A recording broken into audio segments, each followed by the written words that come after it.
میرا بیٹا حسین شہید کیا جائے گا، میرا نواسا شہید کیا جائے گا، مگر اللہ کی بارگاہ میں دعا کے لیے ہاتھ اٹھاتے ہیں تو یہ دعا نہیں کرتے کہ مولا حسین کی اس مصیبت کو ڈال دے، بلکہ دعا نکلتی ہے تو یہ نکلتی ہے پروردگار میرے حسین کو صبر اور استقامت عطا فرما۔ شہید مرتا نہیں ہے بلکہ وہ زندہ رہتا ہے، تو ہر شہید زندہ ہے، پھر ان کی مجلسیں کیوں نہیں، ان کا ذکر کیوں نہیں؟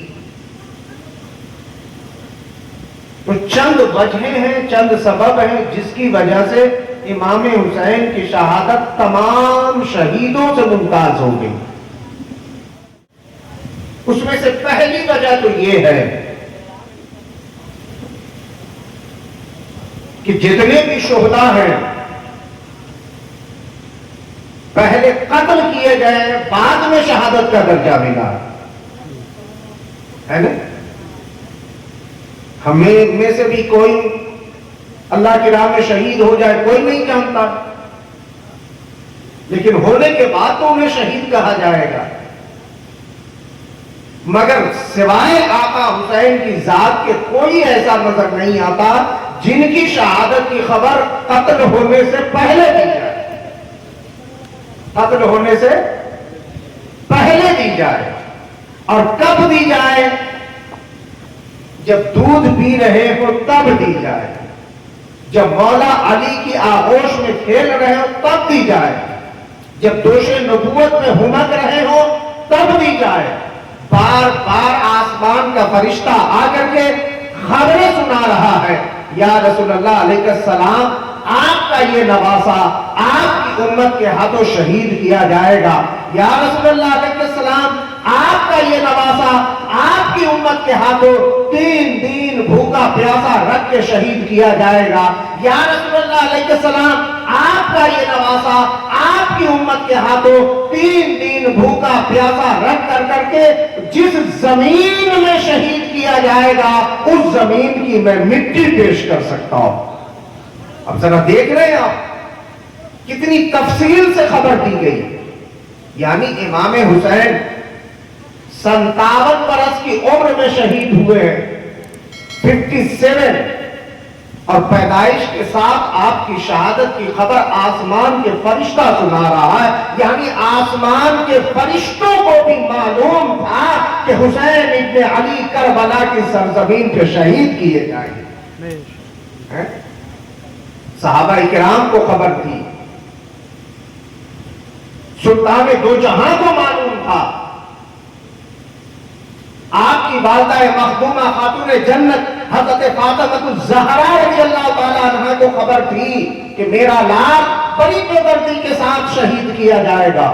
خود مولا کائنات علی المرتضیٰ کو معلوم ہے کہ میرا شہزادہ مقام طف میں جسے کربلا کہا جاتا ہے شہید کیا جائے گا، اور مولا علی نے اس زمین پر جب گزر ہوا نشاندہی فرما دی، یہاں میرے حسین کا خیمہ نصب کیا جائے گا، یہاں میرے حسین کے لاش پہ گھوڑے دوڑائے جائیں گے، یہاں میرے گھر والوں کو پیاسا رکھا جائے گا۔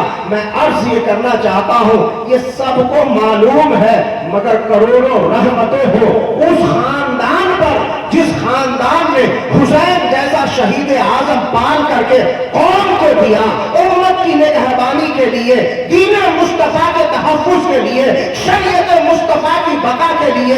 اللہ اکبر کبیرہ، ہمیں اور آپ کو ذرہ برابر بھی خبر لگ جائے میرے اپنوں کے ساتھ کچھ ہونے والا ہے، میرے بچوں کے ساتھ کچھ ہونے والا ہے، تو ہم اسے پریشانی سے نکالنے کی کوشش کرنا شروع کر دیتے ہیں، اسے مصیبت سے نکالنے کے جگاڑ لگانا شروع کر دیتے ہیں۔ اے ٹھنڈا مت پینا کہیں کھانسی نہ ہو جائے، گرم مت کھانا کہیں طبیعت نہ خراب ہو جائے، مگر ذرا دیکھیں اس گھرانے کو سلام کریں کہ معلوم ہے میرا بیٹا حسین شہید کیا جائے گا، میرا نواسا شہید کیا جائے گا، مگر اللہ کی بارگاہ میں دعا کے لیے ہاتھ اٹھاتے ہیں تو یہ دعا نہیں کرتے کہ مولا حسین کی اس مصیبت کو ڈال دے، بلکہ دعا نکلتی ہے تو یہ نکلتی ہے پروردگار میرے حسین کو صبر اور استقامت عطا فرما دے۔ استقامت سمجھ رہے؟ ثابت قدمی. لشکر یزید 22,000 ایک روایت کے مطابق، ایک روایت کے مطابق 40,000 کی. 22 ہی کو لیا جائے، کتنے کے مقابلے میں آئے تھے؟ 72، 82. عورتیں بھی ہیں، مرد بھی ہیں، بچے بھی ہیں. مزید یہ کہ 3 دن پیاسا بھی رکھا گیا، بھوکا بھی رکھا گیا. آخر وجہ کیا ہے؟ کیا چاہتے ہیں؟ اتنے لوگوں کو مارنے کے لیے اتنا بڑا لشکر جرار، کیا وہ ڈر رہے تھے؟ تو آج ایک بات سن لے، وہ ڈر نہیں رہے تھے، مولا حسین کو جھکانے کی کوشش کر رہے تھے. مولا حسین کو، حسین تو ارادے کے پکے تھے، انہوں نے جو فیصلہ کر دیا تھا وہ کر دیا تھا. وہ چاہتے تھے کہ حسین کسی طرح بیعت کر لے. یزید اس لیے پیچھے پڑا تھا کہ اگر سارا ملک اسلام میں مجھے مان لے اور حسین کی مہر نہ لگے تو کوئی مجھے امیر نہیں تسلیم کرے گا، کوئی مجھے حاکم نہیں مانے گا، کوئی میری امامت کو اور امامت کو تسلیم کرنے کے لیے تیار ہی نہیں ہوگا. چاہے کچھ بھی ہو جائے، حسین کا ہاتھ مجھے چاہیے تو چاہیے. اگر حسین مجھے قبول کر لیتے ہیں، آنے والا ہر مسلمان مجھے قبول کرے گا. قیامت تک کے لیے لوگ مجھے امیر کہہ کر کے پکاریں گے. آج دیکھیں میرے حسین نے یزید کے سامنے سر تو کٹا دیا ہے مگر ہاتھ دینا منظور نہیں کیا ہے.